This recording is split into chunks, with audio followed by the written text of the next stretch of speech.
Shalom Bapak Ibu Saudara-saudari dimanapun Anda berada. Jumpa lagi kita di acara yang sama, di mana Bapak Ibu akan menyaksikan khotbah-khotbah saya. Semoga Bapak Ibu semuanya diberkati oleh Tuhan. Hari ini ada satu tema yang sangat menarik yang akan saya angkat, yaitu dalam suasana COVID-19 ini. Saya mengangkat satu tema, akankah iman Kristen rontok di tengah menghadapi ancaman COVID-19 atau virus corona?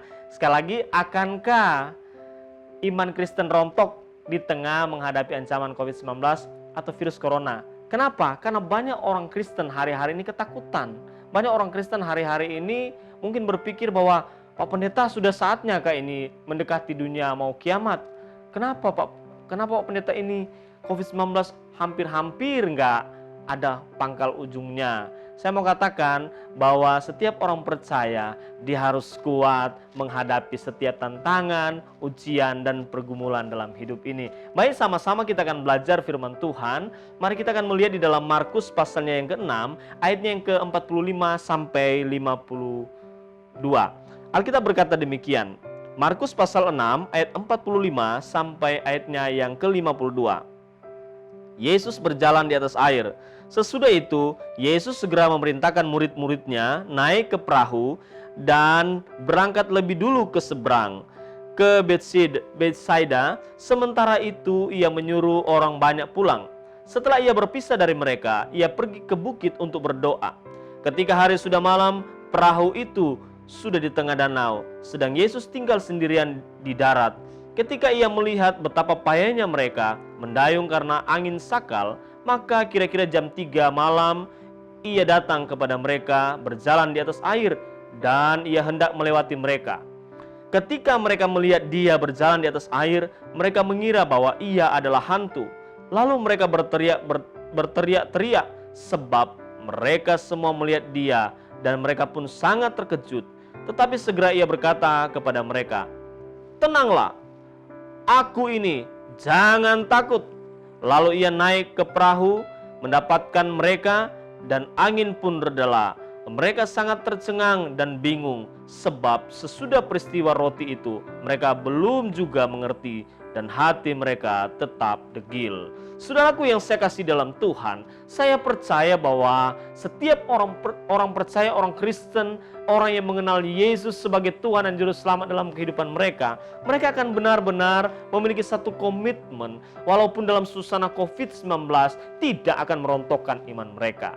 Mereka akan tetap kuat menghadapi situasi dan kondisi yang sesulit apapun, karena mereka percaya bahwa Tuhan adalah penolong dalam hidup mereka. Mereka mengimani tentunya sebagaimana di dalam Alkitab, kalau kita bisa melihat bahwa di dalam Mazmur pasal 91 kita lihat bersama, di mana di sana juga firman Tuhan mengajarkan kepada kita tentang bagaimana Tuhan menjadi pelindung dalam hidup kita. Tuhan melindungi orang percaya di hari-hari yang sukar ini. Kita percaya bahwa dalam ayat yang ke-6 Mazmur pasal 91 ayat yang ke-6 berkata, terhadap penyakit sampar yang berjalan di dalam gelap, terhadap penyakit menular yang mengamuk di waktu petang, walaupun 1000 rebah di sisimu dan 10.000 di sebelah kananmu, tetapi aku tidak akan menimpamu. Tuhan menjadi penolong dalam kehidupan kita. Maka itu sebabnya jadilah orang Kristen yang memiliki iman yang kokoh di hadapan Tuhan. Jadilah iman Kristen yang gak pernah takut dengan yang namanya COVID-19. Tapi tidak lupa orang percaya harus berdoa. Nah, itu tugas orang percaya, harus berdoa. Dan jangan coba-coba mencari COVID-19. Kalau pemerintah menganjurkan kita tinggal di rumah, tinggallah di rumah. Jangan ketika pemerintah menganjurkan tinggal di rumah, kita nggak dengar-dengaran. Akhirnya ketemu dengan COVID-19, baru kita sadar ketika kita sudah terbaring di ruang isolasi. Saudara melihat bahwa pemerintah adalah wakil Allah. Sesuai dengan Roma pasal 13 ayat 1, saudara boleh lihat di sana bahwa pemerintah itu benar-benar adalah wakil Allah. Kalau pemerintah adalah wakil Allah, berarti kita harus dengar-dengaran dong. Kita lihat bersama bahwa ketika pemerintah adalah wakil Allah, maka kita akan benar-benar mendengar anjuran pemerintah. Kita tahu bersama bahwa pemerintah adalah wakil Allah. Kalau kita melihat di dalam Roma pasal 13 ayatnya yang pertama dikatakan tiap-tiap orang harus takluk kepada pemerintah yang di atasnya, sebab tidak ada pemerintah yang tidak berasal dari Allah, dan pemerintah yang ada ditetapkan oleh Allah. Kita melihat bahwa pemerintah adalah wakil Allah. Sebagaimana kita memperhatikan bersama di dalam firman Tuhan ini, maka kita juga harus menjadi seorang yang dengar-dengaran. Kenapa murid-muridnya tiba-tiba, kalau kita kembali dalam Markus pasal yang ke-6 tadi, kenapa murid-muridnya kaget melihat Yesus berjalan di atas air? Bukankah mereka hari-hari terus bersama dengan Yesus? Karena mereka menjadi murid-murid yang apa yang dikatakan dalam ayat 52, hatinya masih apa? Degil. Jadi hati mereka tetap degil, tidak dengar-dengaran. Hati mereka belum tulus di hadapan Tuhan. Itu sebabnya bagaimana supaya menjadi orang Kristen yang tidak rontok imannya. Yang pertama kita harus belajar, yaitu kita harus mempercayai bahwa Tuhan Yesus masih tetap beserta dengan kita. Jadi karena Tuhan Yesus tetap bersama kita, sekalipun di tengah badai COVID-19 ini, tidak akan mengoncangkan iman kita. Mungkin kita berkata, Pak Pendeta, hari-hari ini saya sulit, bekerja pun sudah nggak sanggup untuk mendapatkan hasil, apalagi dalam suasana seperti ini, bantuan pun belum pernah dapat dari siapa-siapa. Situasi seperti ini membuat saya stres berpikir. Saya mau katakan, Tuhan tidak pernah membiarkan engkau. Tuhan mengasihi engkau. Ketika kita benar-benar melibatkan Tuhan dalam hidup kita, maka segalanya akan menjadi tenang. Saudara lihat ayat yang ke-50. Kalau kita perhatikan ayat yang ke-50 dikatakan begini, 50 dan 51. Sebab mereka semua melihat dia dan mereka pun sangat terkejut. Tetapi mereka berkata kepada tetapi segera ia berkata kepada mereka, tenanglah, aku ini, jangan takut.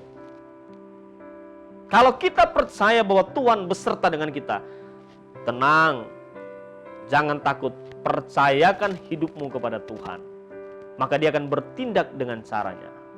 Jadi bagaimana supaya iman kita tidak rontok? Kita percaya bahwa Tuhan beserta dengan kita. Jangan takut. Harus jadi pribadi yang tenang dalam menjalani hidup ini. Ya, kalau kita menjadi pribadi yang tenang, kita akan menjadi pribadi yang pasti diberkati oleh Tuhan. Jadi kalau kita menjadi pribadi yang tenang dan tidak takut, saya percaya Bapak Ibu akan melihat sesuatu yang luar biasa terjadi dalam hidupmu. Mungkin kita berkata, Pak Pendeta, situasi seperti ini, aduh Pak, sulit betul. Situasi seperti ini, kami bekerja aja sudah nggak mendapatkan sesuatu. Karena perusahaan pun tidak memberikan kami gaji lagi, karena perusahaan juga mengalami kebangkrutan. Tapi kami masih bekerja, berupaya supaya bisa perusahaan bayar. Tertunggak sudah berapa bulan Pak ini. Jadi kita melihat bahwa situasi ini, kalau kita tidak kuat, bisa merontokkan iman kita. Tapi kalau kita kuat dalam Tuhan, saya percaya orang Kristen gak akan pernah rontok imanmu. Kenapa? Karena ada Tuhan yang beserta hidupmu. Kita lihat bersama ayat yang ke-52 dikatakan, sebab sesudah peristiwa roti itu, mereka belum juga mengerti dan hati mereka tetap degil. Saudara, jangan sampai kita tidak mengerti rencana Allah. Jangan sampai kita tidak memahami rencana Allah.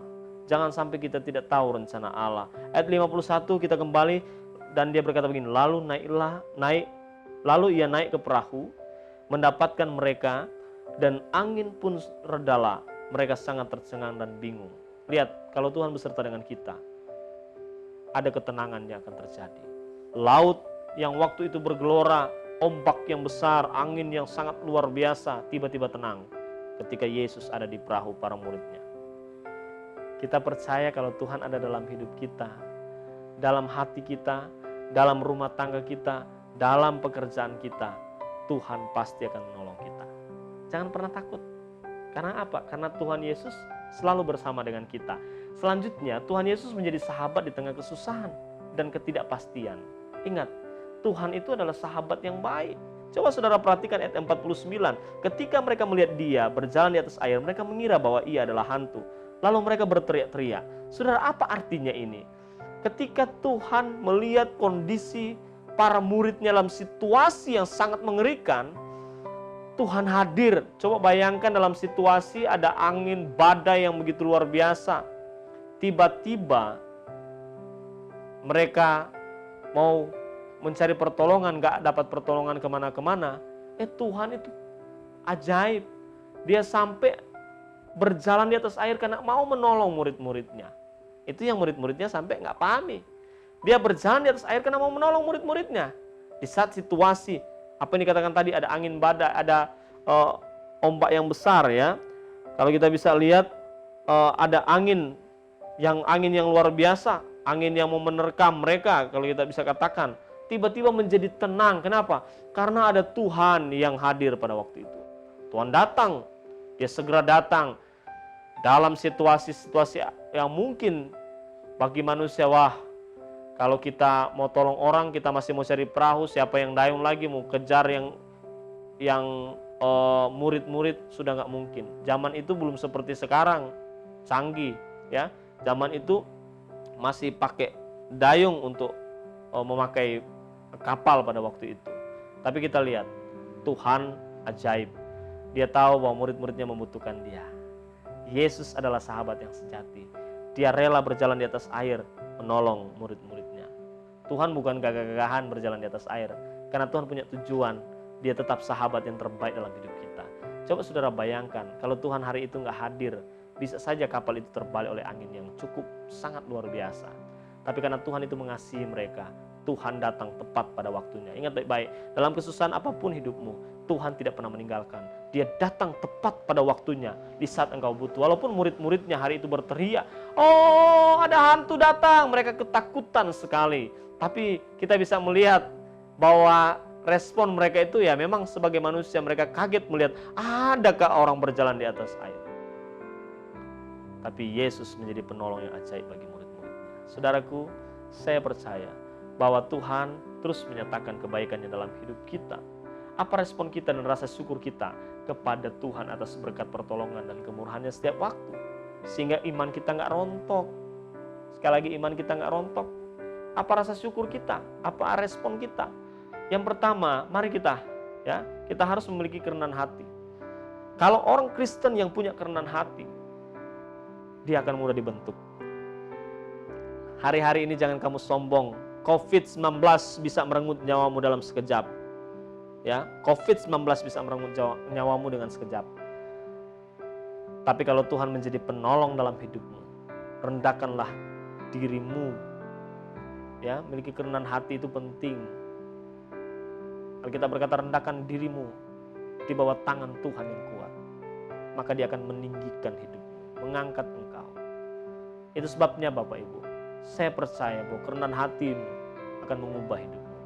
Jangan pernah sombong dengan situasi yang ada. Tetap rendah hati, sehingga hidupmu akan berdampak bagi banyak orang. Yang kedua, yaitu memiliki integritas yang baik dalam mengiring Tuhan. Integritas itu akan membawa dampak yang baik dalam kehidupanmu dan keluargamu. Sikap hatimu hari ini, integritasmu hari ini menentukan masa depanmu yang akan datang. Entah di bumi dan di surga, integritasnya akan membawa hidupmu. Kalau kamu punya integritas yang baik, maka Tuhan akan melakukan perkara yang besar dalam hidupmu.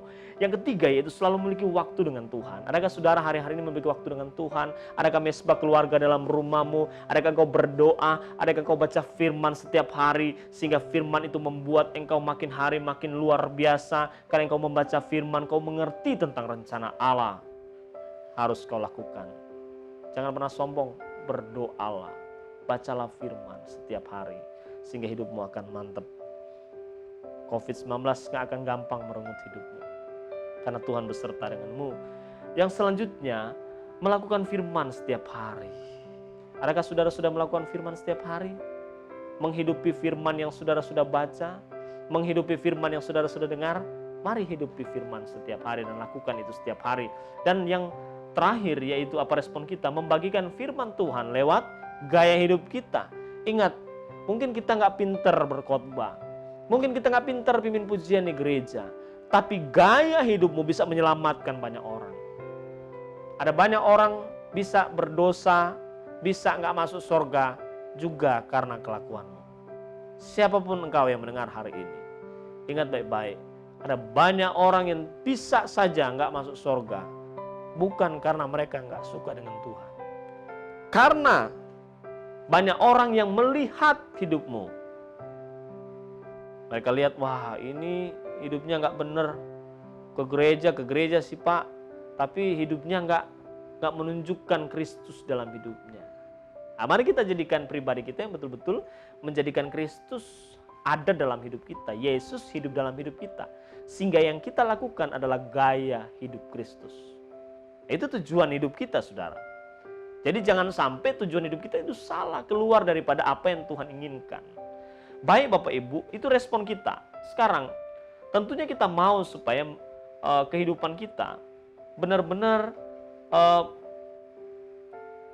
menjadi berkat di mana kita berada. COVID-19 jangan sampai membuat kita loyo di suasana seperti ini. Jadikanlah COVID-19 ini adalah pembelajaran. Jadikanlah COVID-19 ini pembelajaran dalam hidupmu. Bahwa kau harus cari Tuhan. Karena Tuhan gak lama lagi akan datang. Percayalah Bapak Ibu, hidup kita ini hanya sementara dalam dunia ini. Apakah COVID-19 akan bisa merontokkan imanmu? Tidak bagi orang yang takut akan Tuhan. Tidak bagi orang yang betul-betul mencari Tuhan. Ketika kamu lakukan kehendak Tuhan, Tuhan akan bekerja dengan cara yang ajaib dalam hidupmu. Percayalah, setiap orang percaya mencari Tuhan, yang mengejar yang namanya kebenaran, dia akan memiliki surga yang kekal yang disediakan Allah dalam kehidupanmu. Tuhan Yesus memberkati kita semua, tetap semangat dalam Tuhan, dan lihat apa yang dikatakan Alkitab, kebajikan, kemurahan Tuhan akan mengikutimu sepanjang masa. Tuhan Yesus memberkati. Shalom, shalom. Bapak Ibu pemirsa yang ada di manapun, jangan lupa dukung terus kegiatan program rohani ini, sehingga Bapak Ibu akan terus mendapatkan hal-hal yang baru yang luar biasa, tentunya akan memberkati. Dan jangan lupa like and subscribe, klik lonceng notifikasi agar tidak ketinggalan khotbah-khotbah selanjutnya. Tuhan Yesus memberkati.